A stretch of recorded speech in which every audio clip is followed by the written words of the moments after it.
Hare Krishna, everyone. Thank you for joining this morning, Srimad Bhagavatam Sangha and attentive Japa. And happy Lodi to you all. So we'll carry on where we left off last time. We were talking about King Ang and his son Vena. King Ang is married to the daughter of death personified.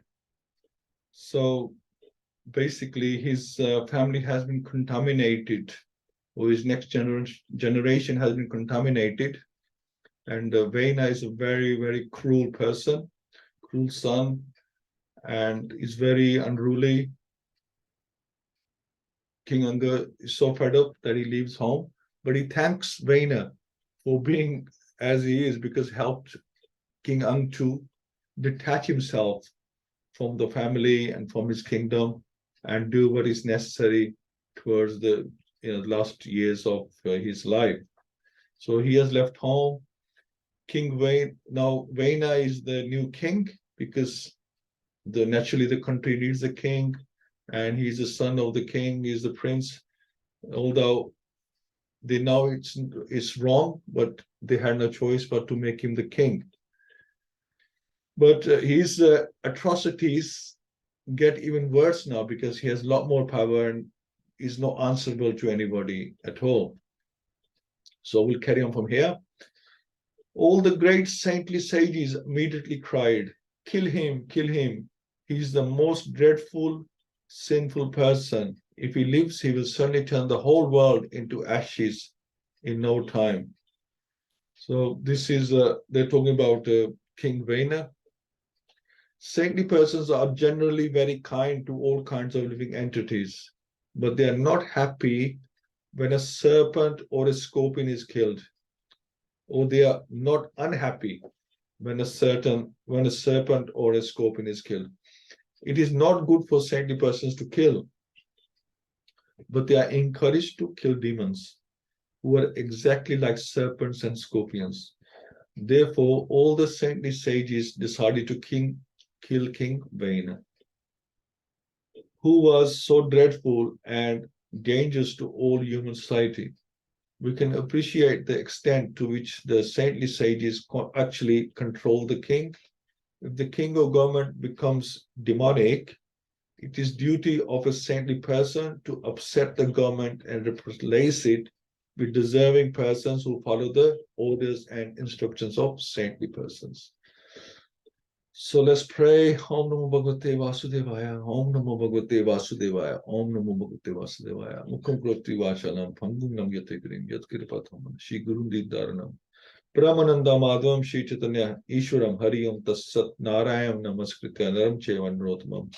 Devim Saraswat Vyasam Teto Jayam Udiriyat Nasta Preshav Abhidareshu Nityam Bhagavata Sevya Bhagavati Uttam Shloke Bhakti Bhavati Nestaki. Hare Krishna. So the saintly sages continued, this impious, impudent man does not deserve to sit on the throne at all.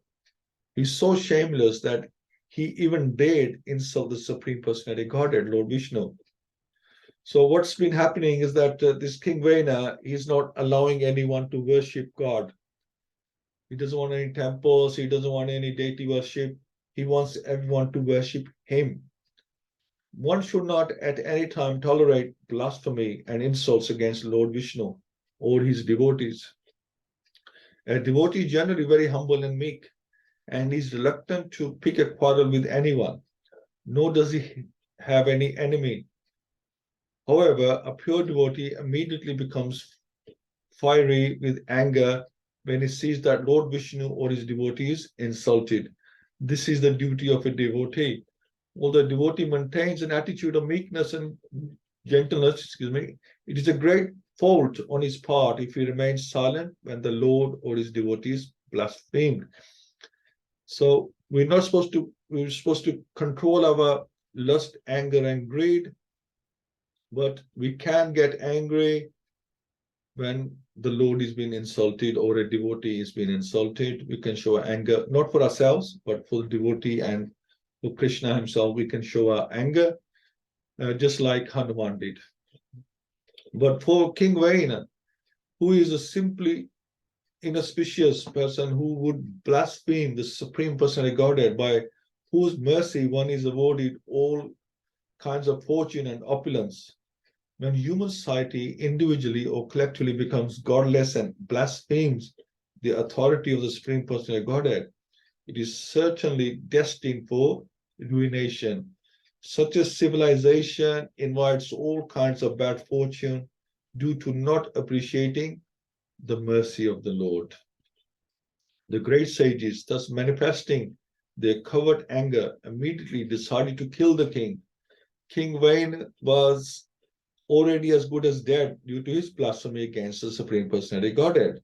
Thus, without such using any weapons, the sages killed King Vena simply by high-sounding words. So by mantras, now the sages have killed their own king, which is, well, it is heard of, but it's not very common. King is supposed to be like God, but if the king does not behave in the right way, then some action has to be taken, and in this case, they've had to kill the king. After all the sages returned to their respective hermitages, the mother of King Vena, Sunitha, became very much aggrieved because of her son's death. She decided to preserve the dead body of her son by the application of certain ingredients and by chanting mantras. So, once upon a time, the same saintly persons, after taking the bath in the river Saraswati, began to perform their daily duties by offering oblations into the sacrificial fires. And after this, sitting on the bank of the river, they began to talk about the transcendental person and his pastimes. So in those days, there were various disturbances in the country that were creating a panic in society, because now there was no king.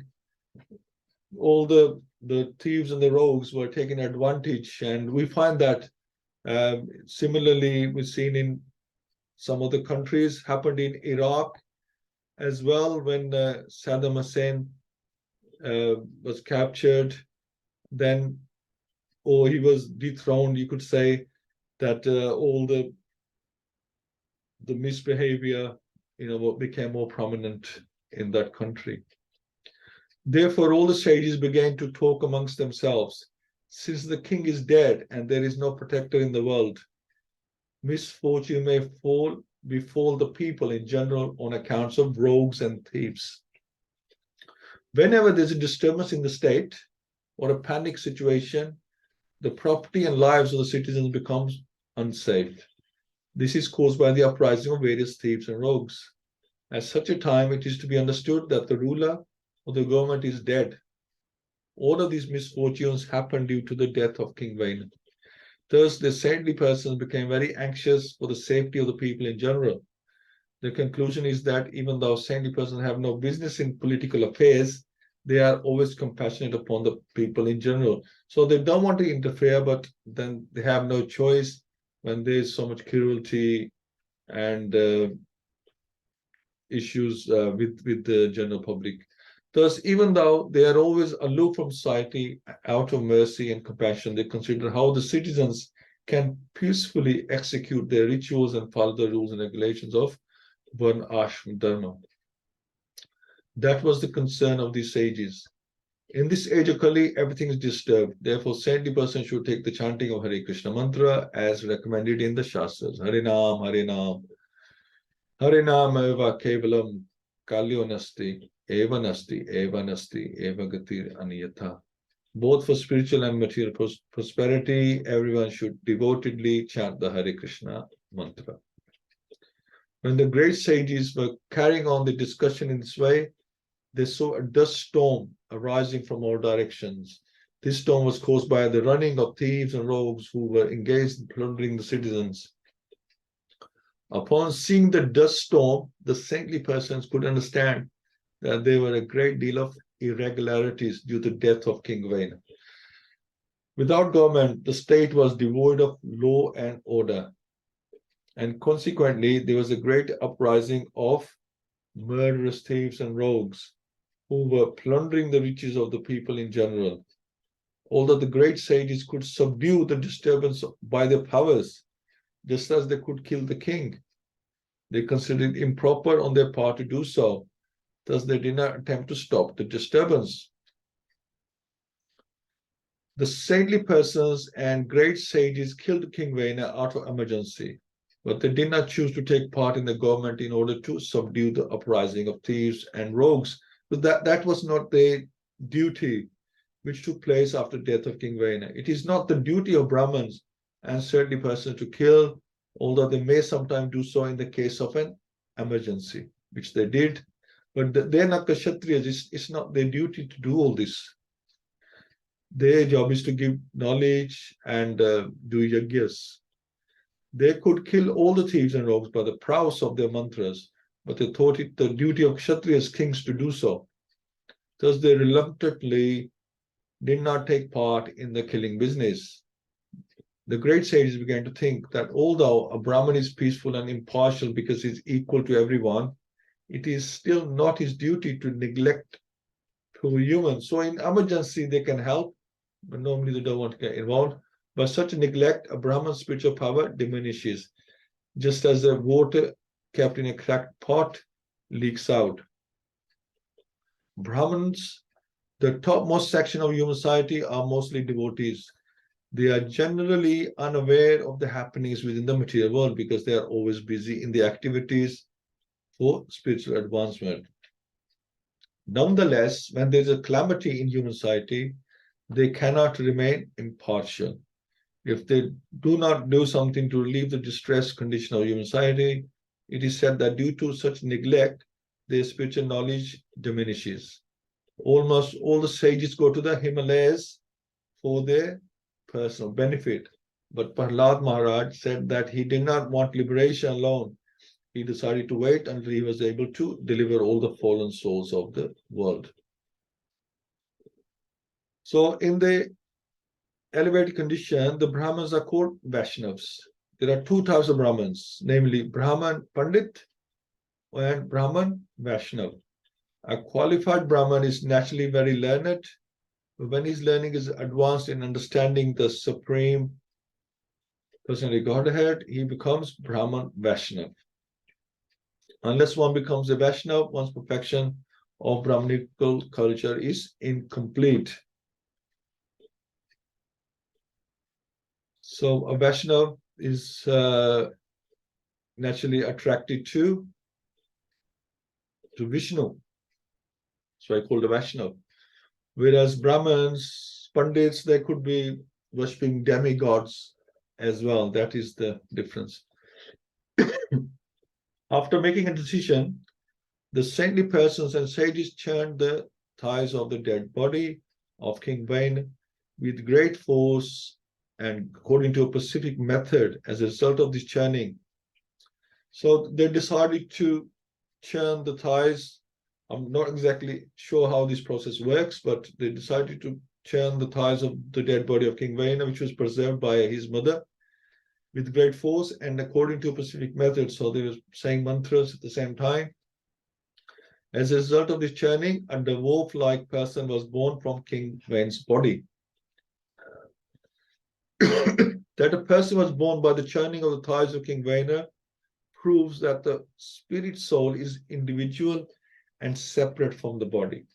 The great sages and saintly persons could beget another person from the body of the dead King Vena, but it was not possible for them to bring King Vena back to life. King Vena was gone. He had taken another body. The saintly persons and sages were only concerned with the body of Vena because it was a result of the succession in the family of Maharaj Dhruva. Consequently, the ingredients by which another body could be produced were there in the body of King Vena. By a certain process, when the thighs of the dead body were churned, another body came out. Although dead, the body of King was preserved by drugs and by mantras chanted by King Vena's mother. In this way, the ingredients for the production of another body were there. When the body of the person named Bahuka came out of the dead body of King Vena, it was really not very astonishing. So it seemed like it was a normal thing to happen. So it was not astonishing. It was simply a question of knowing how to do it. From one body to another body is produced, and the life of symptoms are visible due to the souls taking shelter of this body. One should not think that it was impossible for another body to come out of the dead body of Maharaj Vena. This was performed by the skillful action of the sages. This person, born from King Vena's thighs, was named Bahuka, and his complexion was as black as a crow's. All the limbs of his body were very short. His arms and legs were short, and his jaws were large. His nose was flat. His eyes were reddish, and his hair copper-colored. So this is what came out of King Vena's body. That must be the contamination inside his body that came out. But he was very submissive and meek, and immediately after his birth, he bowed down and inquired, "Sirs, what shall I do?" The great sage replied, "Please sit down." Thus, Nishad, they call him Nishad, the father of the Nishad race, was born. It is said in the Shastra that the head of the body represents the Brahmins, the arms represent the Kshatriyas, the abdomen represent the Vaishyas, and the legs beneath the thighs represent the Shudras.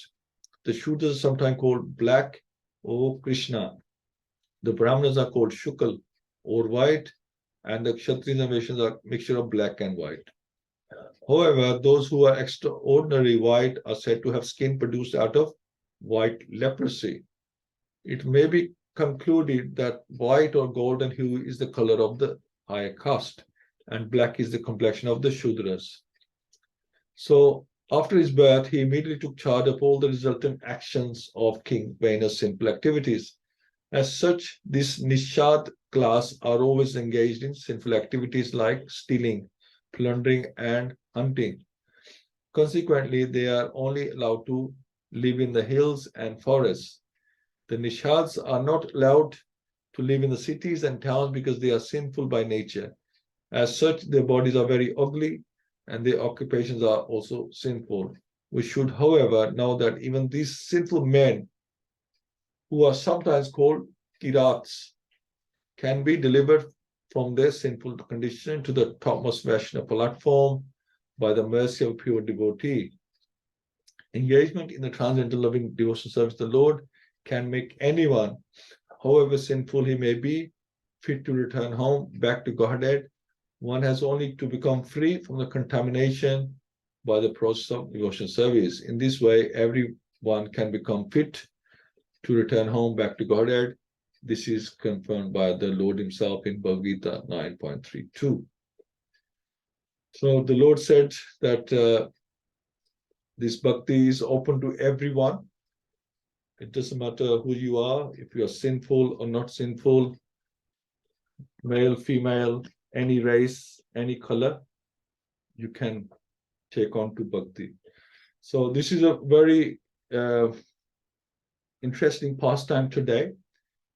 Just like to hear your views on this. So what do we understand by this pastime?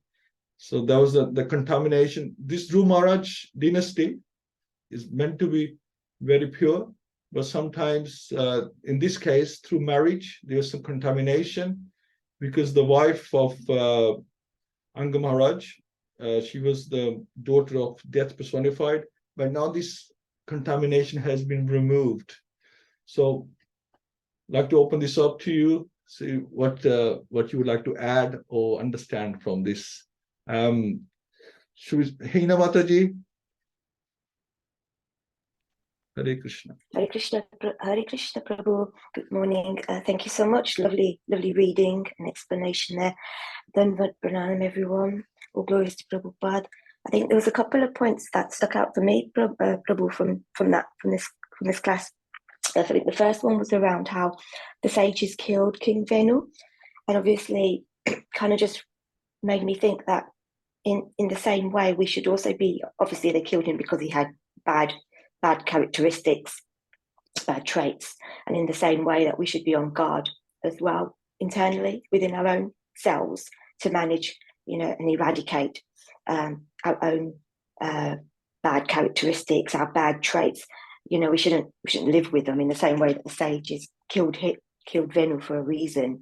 So in the same way, we should be on guard to monitor and eradicate any of our own bad, negative characteristics and traits.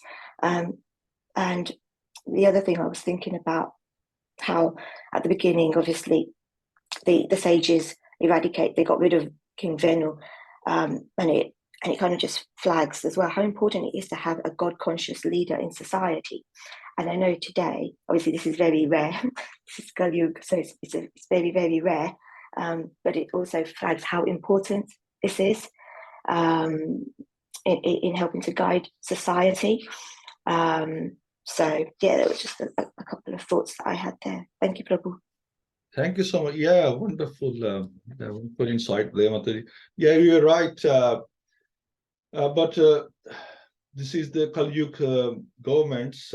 We don't expect too much from them. We just expect enough for them to rule the country. But they're not like the saintly kings. They have many voices themselves. What they don't practice always what they preach, and we find that even to the extent, like just listening yesterday about President Biden, that that they're so concerned about confidentiality and safety, and yet there was classified files in his own garage, and now he's become answerable to the little things, like to us they might seem little, but maybe to the government they are very, very important things. But what I'm saying is that although he's been preaching about confidentiality, but yet himself they don't follow. So thank you so much.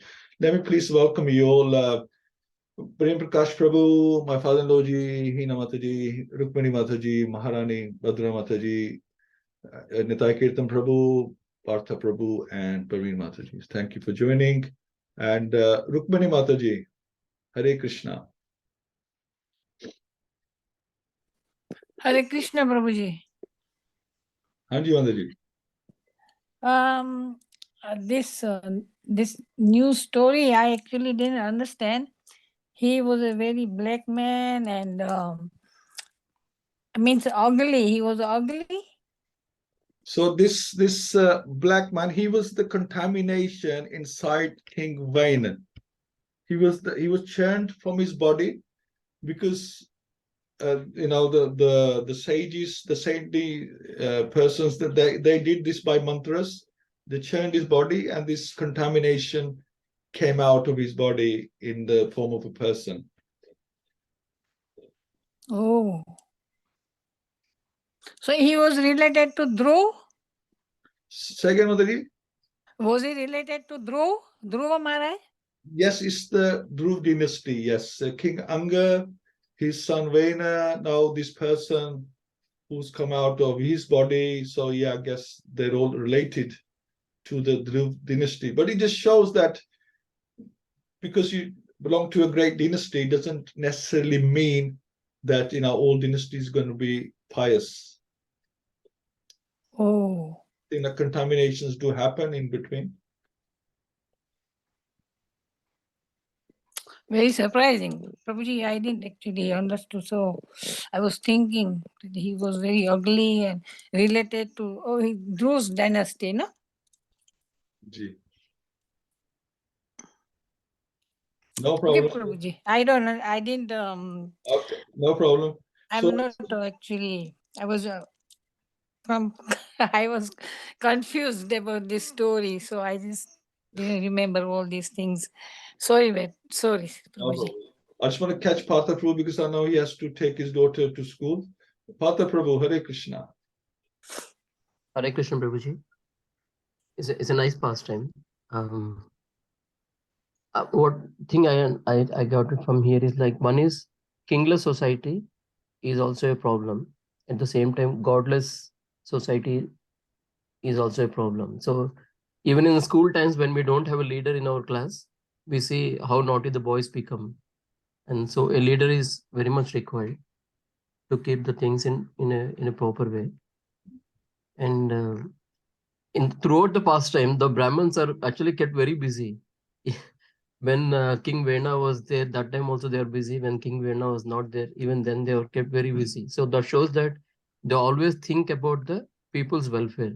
The Brahmins are constantly thinking about the welfare of the people, and they don't need a weapon to kill somebody. They can just chant the mantra. That shows that the power of mantras that time, how powerful the mantras are, and how nicely they chant, and that's why it works. So in our Indian movies, normally we see like they sing a song and then they can put a fire to the tree.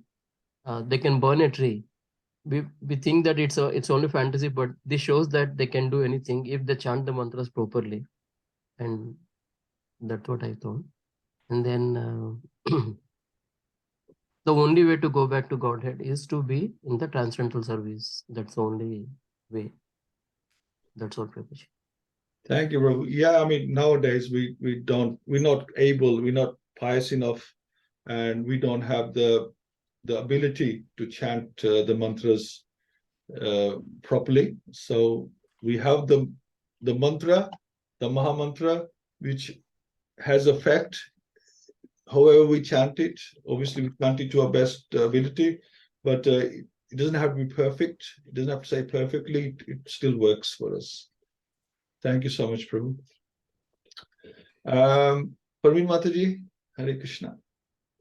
Hare Krishna Prabhuji, then Pranam to everyone. Yes, well, the only question that coming to my mind is, so why was it Bahuka? Why was he like brought to, existence if Vena king was so bad? And what was the purpose? I don't know because I haven't read. And like everybody said, yeah, it is important to have God conscious leaders. So then I'm thinking, because leaders now are not God conscious, so it as parents, it is our duty to bring our children to be God conscious. So there is no, hope that the leaders are going to do anything, and that they're not doing anyway. And like Bharata Prabhu was saying about the Brahmanas, so it shows the purity, how important purity is. So they were taking care of all these values. That's why they were so powerful. Sure. Hare Krishna, Prabhuji. Hare Krishna. Thank you. Yeah, actually, Mataji, very good question, because you will find out next Friday why this person was produced and what happens now. Very exciting. Yes, very good question, because now we'll go into the next stage. They knew what they were doing, so we're going to the next stage of what actually. There's more things to come out of King body, and your question will be answered next week. Okay, because I read it's King Kritus appear, and then I said, oh, so there's not. It finishes here. Okay, thank you, Prabhuji. No, it's it gets more exciting next week, and it'll answer your question. But it's a very good question. That you're right. There already are enough problems with King Vena. Why they have to get Nishad, this Bahuka, as well, to create even more problems. So, haven't really solved any problem. For one problem, they create another problem. But there was a reason behind that, and plus, it also demonstrates that even these people, if they want to be God conscious, you don't have to be born pure necessarily to become God conscious. Everybody has the facility, everybody has the means, and we've seen examples of the bandits, becoming great saints. So the facility is there for everyone. So there's the divine and the demoniac. Everyone has the facility to become God conscious. Prahlad Maharaj, he belongs to a demon family, and yet we remember him all the time, and with examples, and he managed to bring Nrsingadev to us. So yeah, there's facility for everyone to take advantage of, but we'll find out next week what happens. Prem Prakash Prabhu, Hare Krishna. I'm hoping Radhya. Hare Krishna, you able to hear me, Prabhuji? Yes, you're breaking up a little bit, but please try. Able, Prabhuji. So actually, this is a wonderful pastime to serve, where it's said that the good and bad both resides in ourselves, and basically it's also actually exemplifies that the Cheto Darpana margin, basically, when we come with this contact with the saintly person, the bad part of the activities or whatever we have actually is dissipated, and we can still progress towards the desired goodness in association with pure devotees. It's a mercy of devotees, basically, who are always merciful and always taking care of, thinking about the welfare of the society. Uh, and because of that mercy, if we associate even for a single moment of the time, uh, for a single instance, probably we can get purified. It's also depends that whether or not we are in the mood to receive the mercy as well. Because if there's no mood to receive the mercy, it would probably not benefit, and it is societal, basically, and that's what King Vena actually demonstrated, saying that the mercy is coming, and if you're not ready to accept it, it's knowingly drinking poison. So basically, that is what is exemplified. There's so much thing to actually grasp from it, and I would really like to hear from the Ethan who has joined, and Saveshi Mataji on this, basically, but I will just limit myself to this realization from this discussion. Thank you, Prabhuji. Thank you, Prabhu. Yeah, I like this. I think everybody can agree that for us, because in this yuga, the divine and the demonic are inside us. So yeah, we can remove the demoniac by our mantra, that is the Maha Mantra. We can remove the demoniac from us and use the purification. That's what we're trying to do. We're trying to purify ourselves. And what are we doing? We are taking out the demons inside us. We want to get rid of them. We want to purify them. So yeah, actually, it's a very good analogy. And I think Kahina Mataji quote that as well. And thank you for explaining further, Prabhu. So definitely, it's a good. It just shows that we can achieve great things, and this is what Srimad Bhagavatam is all about. It gives us so many examples to illustrate that there is hope for us all. Okay. Anybody else like to add anything? Maharani, Mataji, how are you? Hare Krishna. Hare Krishna, Prabhu. Hare Krishna, Mataji. Can you hear me? Yes, Mataji. Sorry, Prabhu, I didn't hear right from the beginning, but whatever I heard is very nicely said. But I don't know why I was thinking about Saranga Thakur, Goranga pastimes. Saranga Thakur, when Chaitanya Mahaprabhu said, "You haven't got any disciples. I want you to make some disciples." And he said, "Okay, whoever I see first thing in the morning, I will make him disciple." So he goes and he meets this by the river. He sees this dead body. And he, because it's early in the morning, he couldn't see the face or he couldn't see the body, but he just decided to give him a mantra in his ear. And he woke up. So I was thinking that what is the difference? See, a pure devotee gives a Hare Krishna Mahamantra and he wakes up and his family comes and say, "Oh, you are our son, we missed you and we love you." He says, "I don't know you. I've got nothing to do with it. I'm a spirit soul. I belong to Guru, and this is my life now. I don't know you. I'm not into material attachment." So here, these the puja, these pandits, these saints, sages, using material energy and making a body out of a contaminated body, and look what come out. Whereas when pure devotee gives Hare Krishna and revives the body, and look, he is completely elevated soul, transcendental level, completely. This completely different world. And when Chaitanya Mahaprabhu, when his son died, what's his name? Narad Muni, what's his name? Srinivasacharya. When his son died, Chaitanya Mahaprabhu said, "Wake up, wake up." His son was dead and Kirtan was going on. We all know about this pastime. And Chaitanya Mahaprabhu, when he wake him up, he says, "Come on, boy, just wake up." He woke up. He says, parents were very happy to see him. So he says, "Oh, we are your parents. We love you." He says, "Which parents are you? What's your name?" This is from Guru Maharaj's lecture, actually. I saw it from his pastime. So he says, "Oh, which parents are you? You have to tell me." He says, "Oh, we are Srinivasacharya and Malti. Oh, yeah, they were nice parents. They're nice parents. But now my aim is different. I have to go in spiritual world and I have to fulfill Chaitanya Mahaprabhu's mission. That's what my job is. That's what I'm going to do. I don't want to come back here in material world. My job is finished here. So that was it. So I was thinking about this. I was relating it to how transcendental level and where is this contamination level. So I'm waiting to hear next time, Prabhu. I don't really come down to see lectures, but it's nice to watch it. I'm looking forward to the next one. Thank you, Mataji. Thank you so much. Yeah, I like that.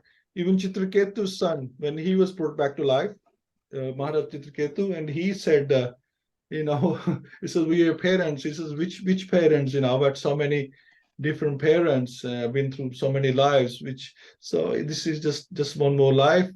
And we will keep going through this cycle until we realize our true identity and go back home. And for that we need to be purified. Excellent. Thank you so much. Thank you for your contribution, Madani. Okay, any other questions or anybody else like to say anything?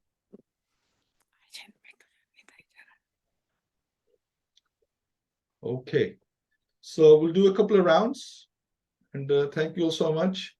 We'll do a couple of rounds. Rukmini Mataji, first round, and Praveen Mataji, that's okay. Hare Krishna. Hare Krishna, Prabhuji.